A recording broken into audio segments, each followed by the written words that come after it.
Actually, Actually, Sir Prami, kung pagbabago ang tinatanong natin, lalo na ng mga malawak na bilang ng ating mga kababayan dyan sa Dagupan, walang pagbabago. Nananatiling napakababa yung presyo ng palay ng ating mga magsasaka.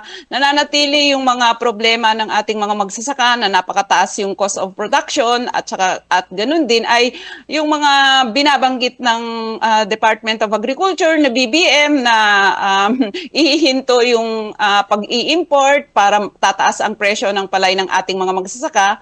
Walang nangyari at yung panawagan namin na dapat yung magtakda ng floor price ng presyo ng palay sa halagang 20 pesos per kilo sa bukid ang inilabas ni BBM ay Executive Order number 100 kung saan kung ating susuriin ay walang pinag-iba doon sa mga palliative measures niya, walang pinag-iba doon sa mga kapabayaan niya sa ating industriya sa agrikultura at wala din naman itong sa realidad ay hindi talaga ito magreresulta ng pagtaas ng presyo ng palay ng ating mga magsasaka. Ang daming proseso, ang bilis-bilis niyang maglabas ng executive order para sa interes ng mga negosyante, ng mga traders, ng mga importers. Pero pagdating doon sa panawagan ng ating mga magsasaka na matagal nang namin panawagan para sa support subsidy sa presyo ng palay nila, support subsidy para sa production cost, ay ito, idinadaan niya sa executive na dadaan sa napakabahabang proseso. Tapos na yung anihan ng ating mga magsasaka hanggang ngayon ay ano pa rin yung binabanggit na, no? Yung paglalabas pa rin ng Executive Order number 100 kung saan ay walang pinag-iba ito. Nagpapatuloy yung pangbabarat sa presyo ng palay ng ating mga magsasaka, nagpapatuloy yung implementasyon ng RA 11203 na ito yung batas na to, ito yung ugat dun sa pinaka-krisis na nararanasan ng naming mga magsasaka at ng mga consumers. Kaya muli nananawagan kami, hindi pa man ito na-i-implement, magbubuo pa lang ng committee, ay ito ay isang pakitang tao muli doon sa kapabayaan at kainutilan niya na resolbahin yung lumalalang krisis sa kalagayan ng ating mga magsasaka.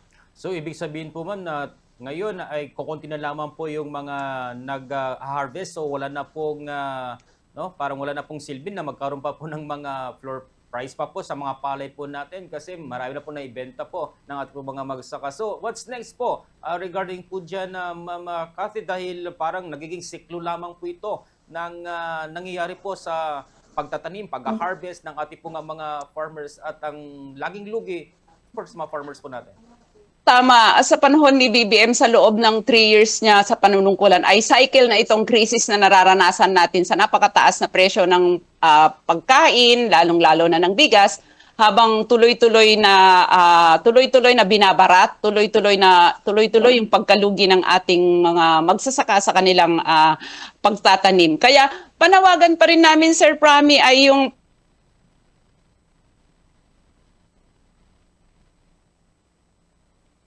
Yes, ma'am? Oh, At ito pinakamalaking kasalanan niya ay yung pinagpapatuloy niyang ini-implement.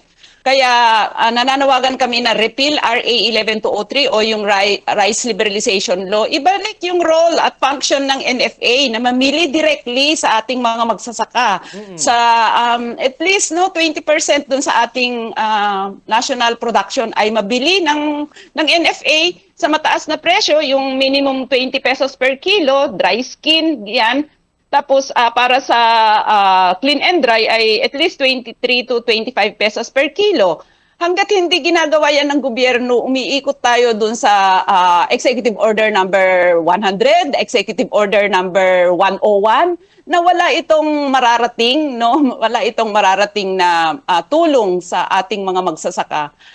Tingnan din natin yung pinagyayabang ng gobyerno na ipatupad yung Sagip Saka Law. 2019 pa ito. Tignan na natin, 2025 na, hindi natin kailanman nararamdaman yung Sagip Saka Law dahil yung problema natin dun sa implementasyon ng RA 11203 na siya talagang namamayani, niyayakap na ipinapatupad ng Rehimeng Marcos.